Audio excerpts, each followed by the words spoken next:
গত ১৬ বছর মাদ্রাসা শিক্ষা ও শিক্ষার্থীদের প্রতি ভয়াবহ বৈষম্য করা হয়েছে বলে মন্তব্য করেছেন প্রধান উপদেষ্টার বিশেষ সহকারী মনির হায়দার।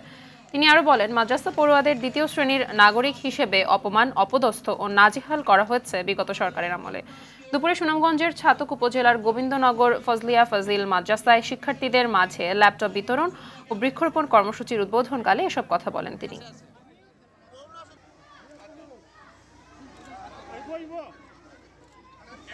উচ্চ শিক্ষার ক্ষেত্রে আপনারা দেখেছেন মাদ্রাসার শিক্ষার্থীদের অনেক ভালো ভালো ফল তারা ঢাকা বিশ্ববিদ্যালয়ে ভর্তির ক্ষেত্রে বলেন, রাজশাহী, চিটাগং অনেক ভালো ফল করেছিল অনেক মাদ্রাসার শিক্ষার্থী, কিন্তু কেবলমাত্র তাদের দৃষ্টিভঙ্গির কারণে তারা মাদ্রাসার ছাত্রদেরকে খুব বেশি অ্যাক্সেস দেয়।